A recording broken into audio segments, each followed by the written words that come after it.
इस वीडियो में हम देखेंगे वास्तविक संख्याएं के कुछ प्रश्न जो कि यूक्लिड विभाजन प्रमेय पर आधारित हैं, जिसमें से इसमें इस प्रश्नावली में 2 एग्जाम्पल्स हैं, उदाहरण नंबर 2 और उदाहरण नंबर 3 देखेंगे तथा प्रश्नावली 1.1 के 3 क्वेश्चंस यूक्लिड विभाजन प्रमेय पर आधारित हैं। इन प्रश्नों को हल करना सीखेंगे। तो आइए देखते हैं।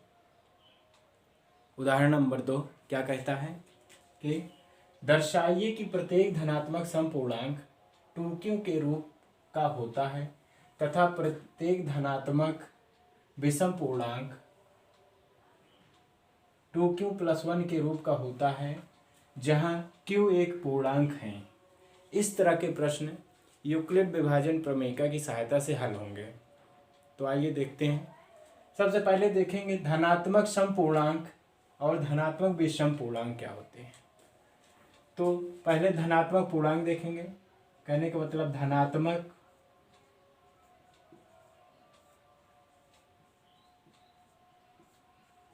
पूर्णांक क्या है, फिर धनात्मक समपूर्णांक,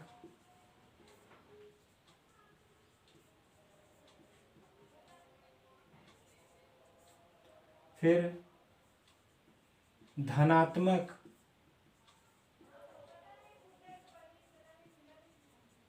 विषम पूर्णांक क्या है। देखिए धनात्मक पूर्णांक, तो इससे पहले हम पूर्णांक जानेंगे। अच्छा है, क्या होते हैं? तो पूर्णांक होते हैं आपके 0, 1, 2, 3, 4, 5, 6 dot dot dot -1, -2, -3, -4, -5 dot dot dot dot. ये पूर्णांक होते हैं। इन पूर्णांकों में केवल हम बात करेंगे धनात्मक पूर्णांकों की। धनात्मक पूर्णांक क्या हो गए? 1, 2, 3, 4, 5 डॉट डॉट डॉट इनफाइनाइट तक। फिर इन धनात्मक पूर्णांकों में प्रश्न में बात आएगी धनात्मक समपूर्णांकों की। तो धनात्मक समपूर्णांक क्या होते हैं? 2, 4, 6, 8 डॉट डॉट डॉट। फिर इन प्रश्नों में धनात्मक विषम पूर्णांक की बात आएगी। तो धनात्मक विषम पूर्णांक क्या होते हैं? 1, 3, 5, 7 डॉट डॉट डॉट इनफाइनाइट तक। कुल मिला के यूक्लिड विभाजन प्रमेय पर आधारित इन प्रश्नों में धनात्मक समपूर्णांक या धनात्मक विषम पूर्णांक या धनात्मक पूर्णांक की ही बात आएगी। इसके अलावा और कुछ नहीं मिलेगा। यूक्लिड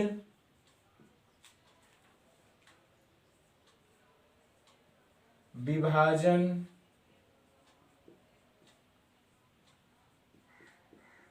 प्रमेय से। अच्छा, यूक्लिड विभाजन प्रमेय होता क्या है आप पिछले वीडियो में देख चुके हैं। अगर यदि नहीं देखे हैं तो उसको एक बार देख लीजिएगा। वैसे होता है कि 2 धनात्मक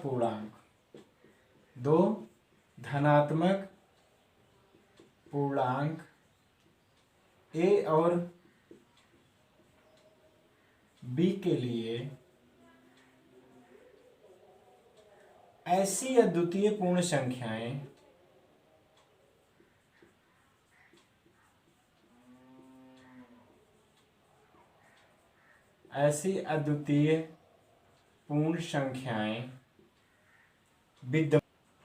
Q व R विद्यमान हैं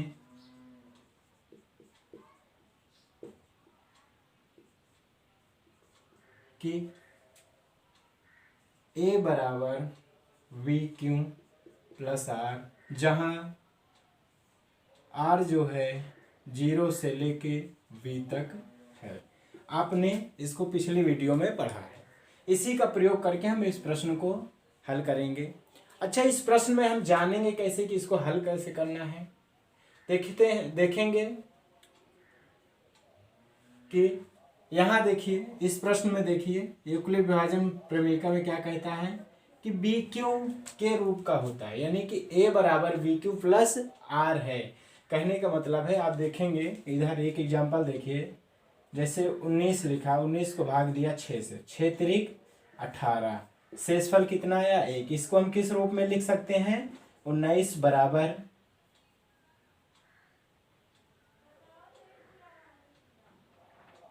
6 गुणे 3 धन 1।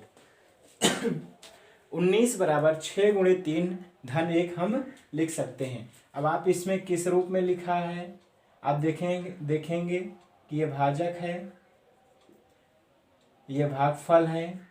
कहने का मतलब भाज्य बराबर भाजक गुणे भागफल प्लस शेषफल। अब चलिए आगे देखते हैं क्या करेंगे। तो इन प्रश्नों में आपको ये जो मिलेगा 2q और 2q + 1 में v फिक्स रहेगा।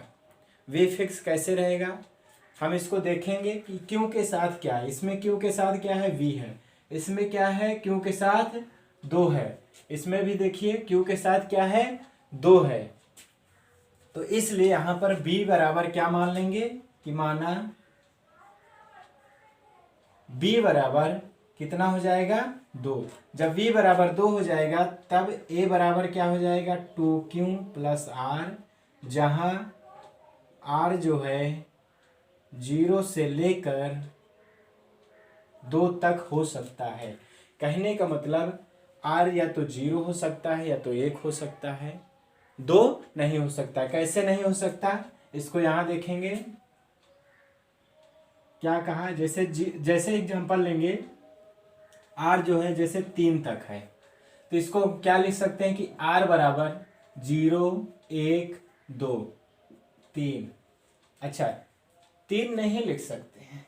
क्यों नहीं लिख सकते हैं, क्योंकि देखिए r का मान कह रहा है कि या तो 0 से बड़ा हो सकता है या तो 0 हो सकता है, बट यहां पर लेकिन 3 से कम हो सकता है। यानी r का मान जो है 0 तो हो सकता है लेकिन 3 नहीं हो सकता है, 3 से कम रहेगा। तो 3 से कम यानी कि 0 1 2 3। उसी प्रकार यहां पर r बराबर कितना हो जाएगा, r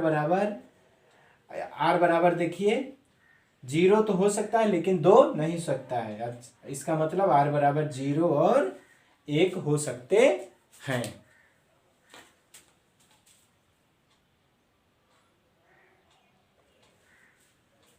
चलिए फिर आगे क्या होगा, आगे क्या है कि इसमें देखिए पहली बात तो इन प्रश्नों में b की वैल्यू फिक्स करना है। किसकी वैल्यू, v की वैल्यू फिक्स करना है। तो v की वैल्यू क्या हम फिक्स कर दिए, 2 फिक्स कर दिए। और उसके बाद क्या लिख दिए कि 2q + r, जहां पर r जो है 0 से बड़ा है या तो बराबर है और r जो है 2 से छोटा है। तो r बराबर क्या मान लें, 0 और 1 मान लें। चलिए आगे देखते हैं। अब इसको हम यूक्लिड विभाजन प्रमेयिका का प्रयोग करके हल करते हैं। तो प्रथम चरण में क्या होगा,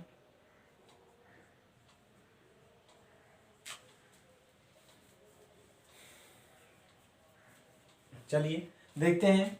प्रथम चरण में यानी कि पहले चरण में क्या होगा कि r बराबर 0 पर, r बराबर 0 पर क्या आएगा, a बराबर 2q + 0, यानी a बराबर 2q। ठीक है।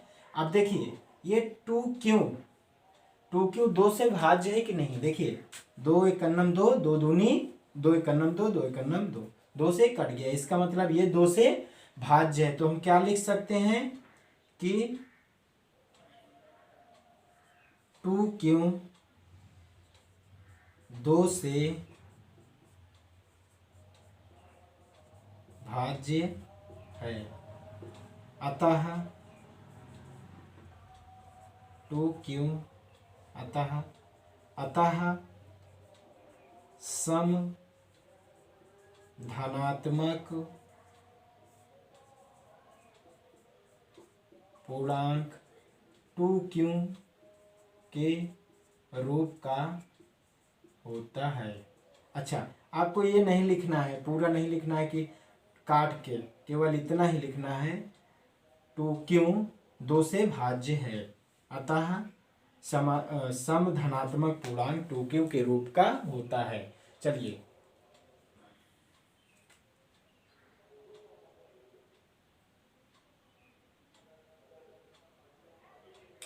अब देखें कैसे।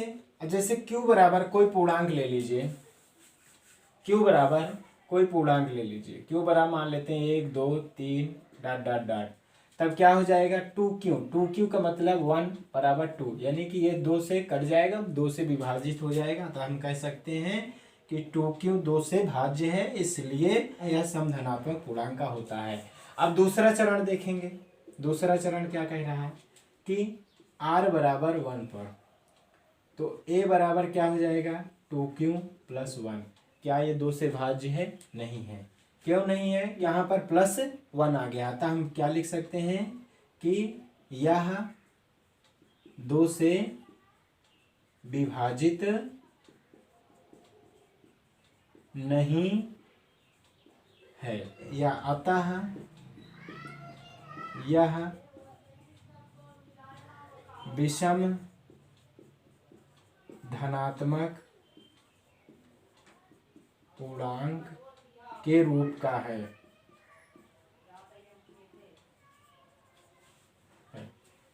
चलिए, तो इस तरह से इन प्रश्नों को हल करना है।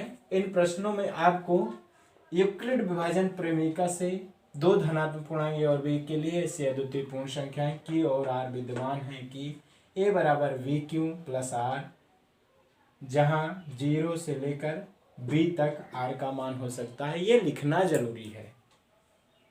फिर आगे इस तरह से हम इसको हल कर लेंगे। चलिए आइए देखते हैं इस एग्जाम्पल नंबर 3। उदाहरण नंबर 3 क्या कहता है कि दर्शाइए कि प्रत्येक धनात्मक विषम पूर्णांक 4q प्लस 1 या 4q प्लस 3 के रूप का होता है, जहां q एक पूर्णांक है, जहां q एक पूर्णांक है। हमें वही करना है, हल लिखेंगे यूक्लिड विभाजन प्रमेयिका से।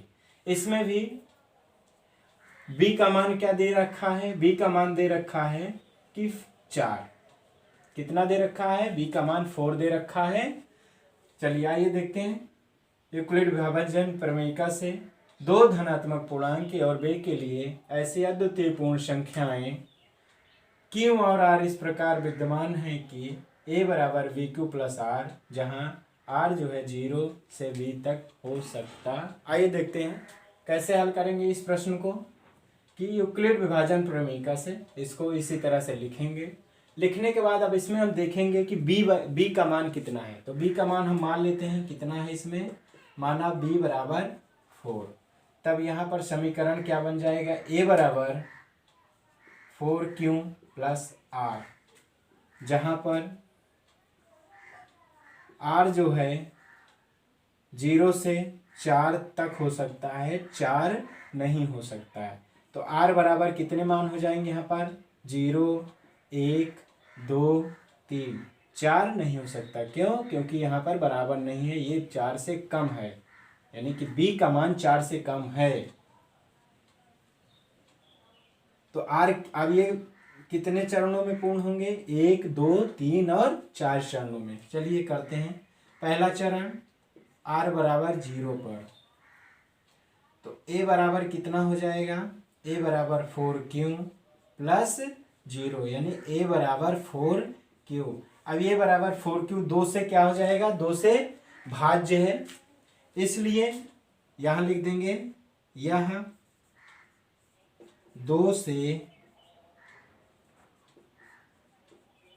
भाज्य है, अतः 4q सम धनात्मक पूर्णांक का होता है, पूर्णांक के रूप का है। चलिए हम दूसरा चरण हल करते हैं। दूसरा चरण क्या कह रहा है कि r बराबर 1 पर, r बराबर 1 पर देखते हैं कि ये 4q प्लस 1 के रूप का होता है कि नहीं। तो a बराबर क्या हो जाएगा? 4q plus 1। ए बराबर कितना आ जाएगा 4q+1। अब 4q+1 देखिए 2 से भाज्य है नहीं है, लिख देंगे कि यह 2 से विभाजित नहीं है।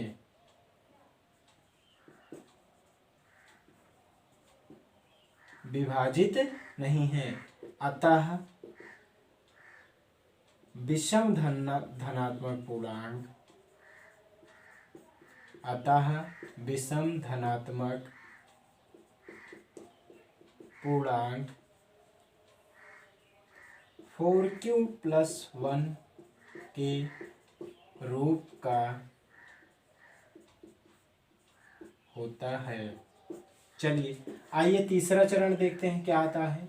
तीसरा चरण r बराबर कितना 2 पर, तो r बराबर 2 पर a बराबर कितना जाएगा 4q+2। अच्छा इसमें से 2 कॉमन कर लीजिए तो क्या बचा 2q+1। क्या ये 2 से भाजित है? बिल्कुल भाज्य है भाई। यहाँ पर q क्या है? एक पूर्णांक है। कुछ भी मान रखेंगे, यदि हम 2q+1 देखेंगे तो q के स्थान पर 1 2 3 कुछ भी रखें, 1 रखते हैं, 2 1 का नाम 2+1 और गुणे में 2 है तो कितना हो जाएगा 2 1 3 2 3 6, और 6 2 से पूरी तरह से कट जा रहा है, इसलिए क्या है ये 2 से भाज्य है। लिखेंगे यह 2 से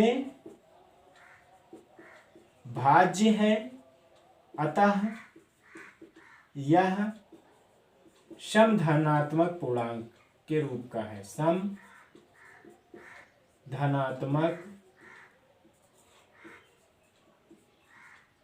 पूर्णांक के रूप का है। अब तीसरा वाला हम यहां कर लेते हैं। चौथा वाला क्या है? r बराबर 3। r बराबर 3 पर a बराबर कितना आ गया 4q+3। 4q+3 ये 2 से भाज्य है? बिल्कुल नहीं है, तो लिख देंगे यह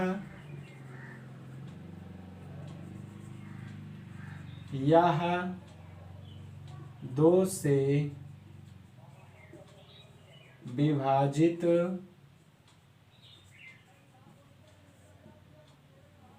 नहीं है। यह 2 से विभाजित नहीं है, अतः यह विषम, या ऐसे लिख दीजिए, अतः 4q+3 विषम धनात्मक पूर्णांक के रूप का है। इस तरह से हम इन प्रश्नों को हल करेंगे।